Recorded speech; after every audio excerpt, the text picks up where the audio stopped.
Morning once again. Welcome to Interfaith Spiritual Center Worldwide, where we believe there is a power in the universe greater than we are, and guess what? We can use it. Can we really? We can use it. It's there. It's available for each and every one of us.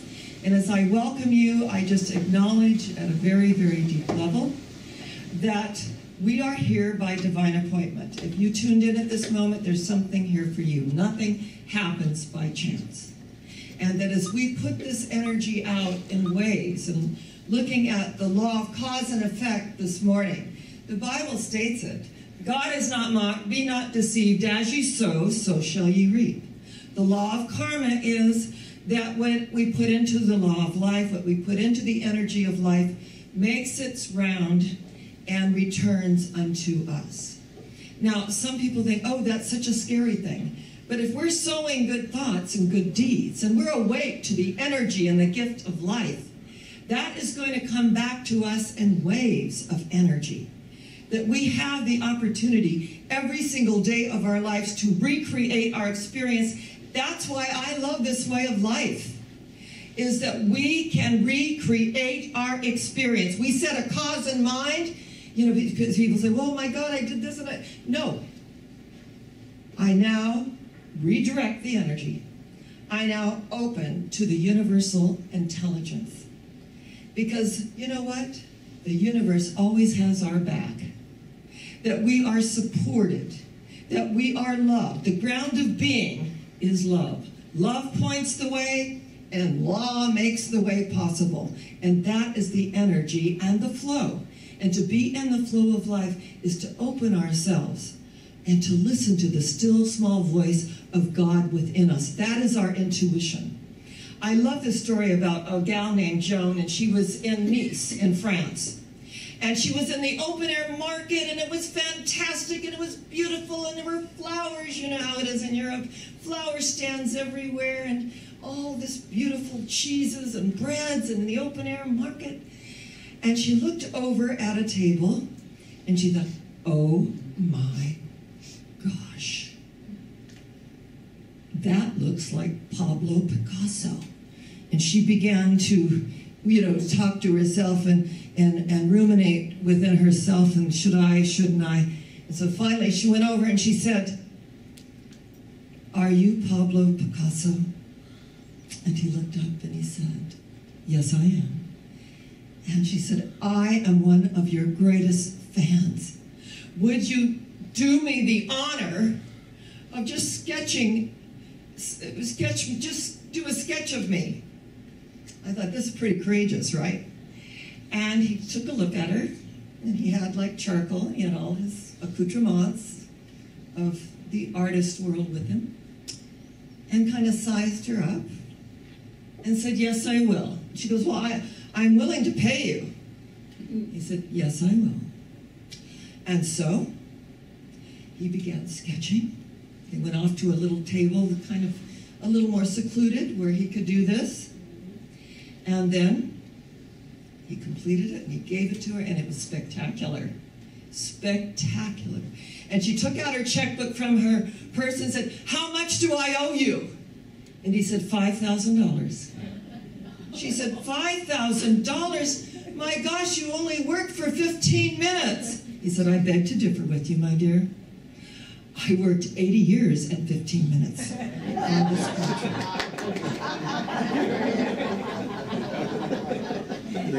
This is putting a value on our lives, on our work, and everything that we do.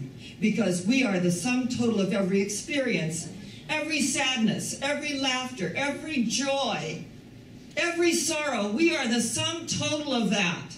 We bring to the altar of life who and what we are, and our expertise.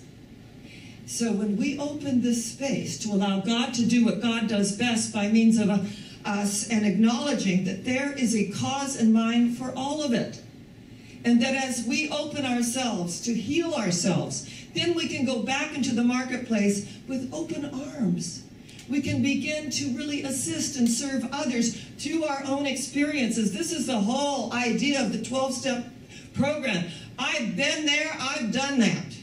And I was the only one in San Diego with my 3,000 member congregation that started the Adult Children of Alcoholics program, because what was determined was that if you grew up in an alcoholic home, that there were certain behaviors and survival mechanisms that were no longer appropriate once you were out in the world. They're no longer appropriate. And so I instituted this, and John Bradshaw came, who wrote many wonderful books and was ACA himself. And there was so much healing going on in our ministry. And one of the things that I realized about myself is that I was not supported in my family. And every time something wonderful happened for me, it was like, who do you think you are? Get off your high horse. I kid you not. When I was in the School of Ministry, my mother called the dean of the School of Ministry to say just how horrible I was and what a harlot I was. I'm being nice here. All this kind of stuff, and she was very drunk. And she was calling me saying, by the time I get through with you, you'll wish you were dead. And I go, thank you, I do a great memorial, I'm working on it. And, I mean, what could we do, right? Then they call my daughter and say all these things, and, you know, you called me and hung up on me, and we're gonna just report you, and you're gonna throw your little you-know-what in jail. And so my daughter, you know, she inherited my sense of humor. She goes, I can see it now. What are you in here for? Grand theft auto? What are you in here for? Murder? What are you in here for? Crank calls to my granny. I mean, I can see it now. So, you know, you learn to get a sense of humor about these things, but it doesn't make it any less painful. So I was going to the School of Ministry. I was working on my, I think I was in the second year of ministry. And as I approached the steps, I saw Dr. Ellis, Ezra Ellis, and Dr. Hornaday, Dr. William Hornaday, who was my teacher. And they said, hello, dear, may we speak to you for a moment? And I said, of course. And I went in, they said, your mother called. And they said, I just turned ashen. And I said, yes. And they said, Dr. Hornaday was so sweet. He said, and she had been drinking. And I said, yes. And they said, dear, we had no idea you were going through any of this. Your light is so bright in our School of Ministry that we want to give you a full scholarship all the way through.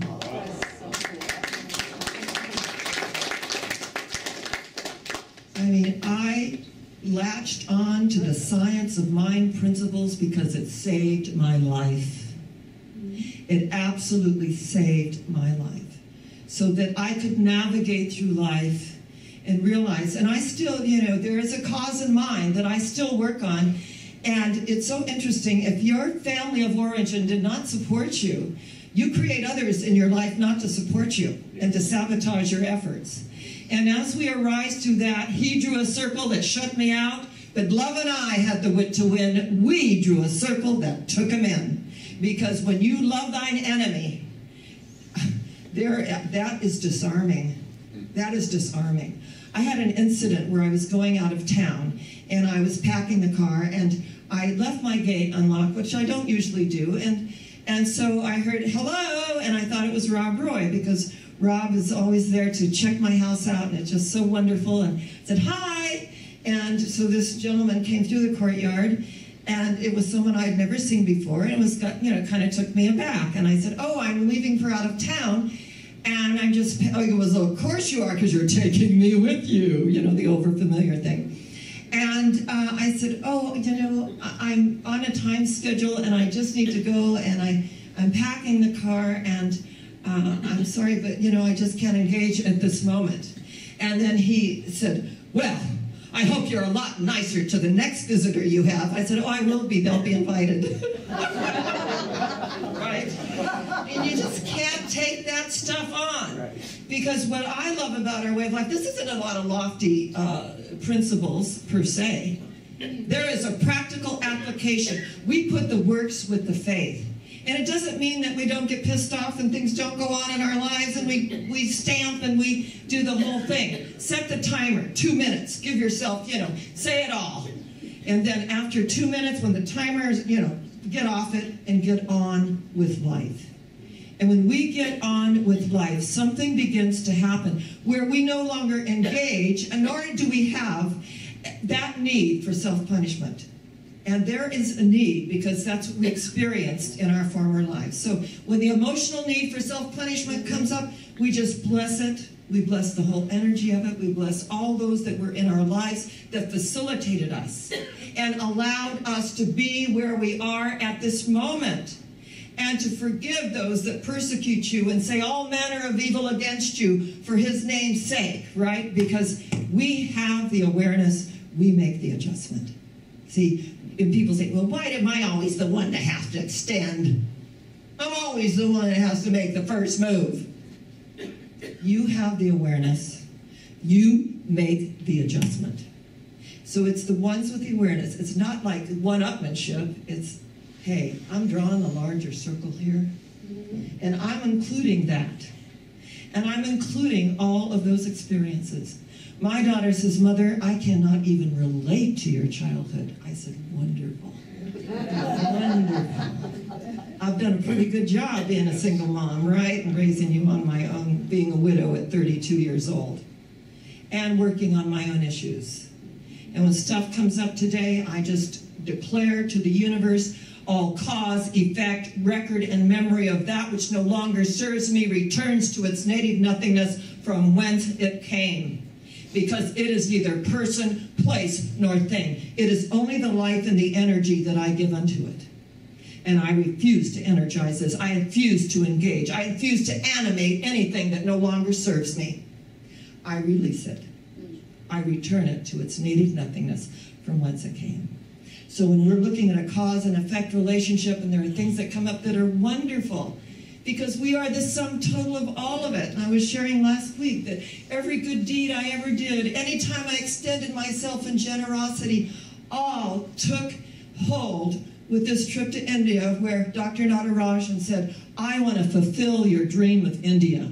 I was chauffeured all over southern India. I was at all of his 4 homes and with the chefs asking, what I would like, and all of these wonderful maids that, were just there to fulfill my dream of India, and to see it all, the human condition, and to realize that there is a power for good in the universe greater than we are. And though I see the drunk lying in the gutter and the saint kneeling at the high altar in ecstasy, I will see no difference, for each are expressing the one life in their own tongue. And I only steal from the best. That's Ernest Holmes. Though I see the drunk lying in the gutter and the saint kneeling at the high altar in ecstasy, I will see no difference, for each are expressing the one life in their own tongue.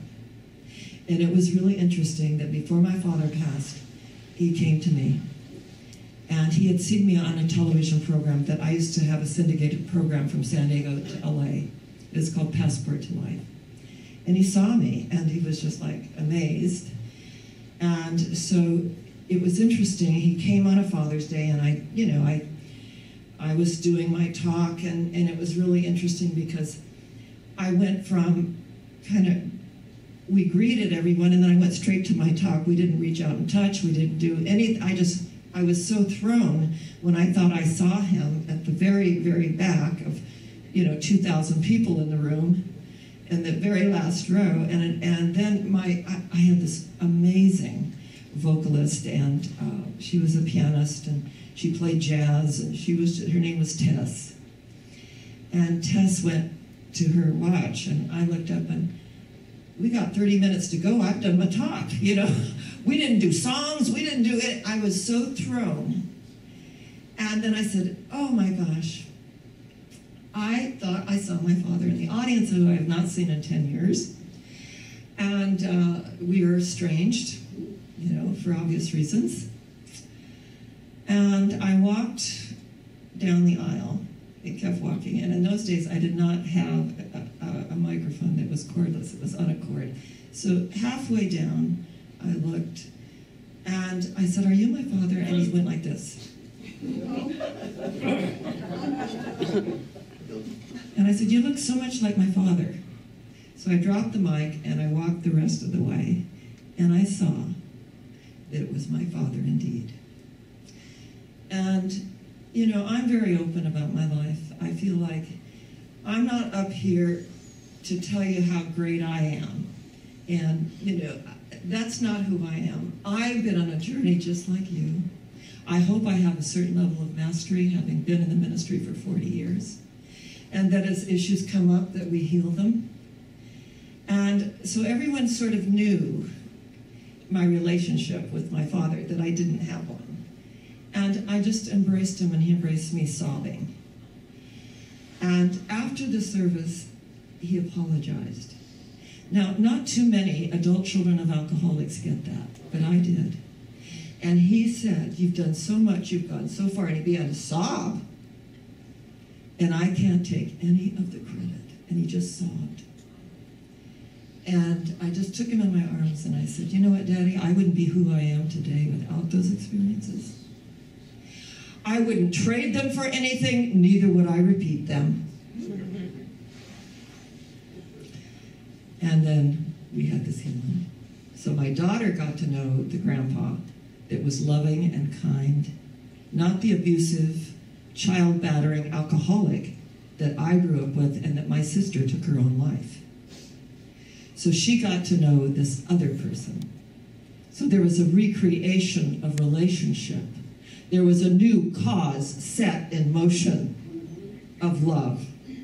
And for me to forgive so I could move on in my life and not carry that cross. Remember, get off the cross, we need the wood. I mean, we carry these crosses around and they don't serve us. They only hurt us. So the day came when the risk to open, you know that, was greater than the pain of remaining closed. That we are all blooming and blossoming where we are, setting new causes in mind, creating the effects that we want in our life, that we cherish, and the opportunity to go where? Higher yet. Where? Higher yet. Where? Higher yet. And so it is. God bless you.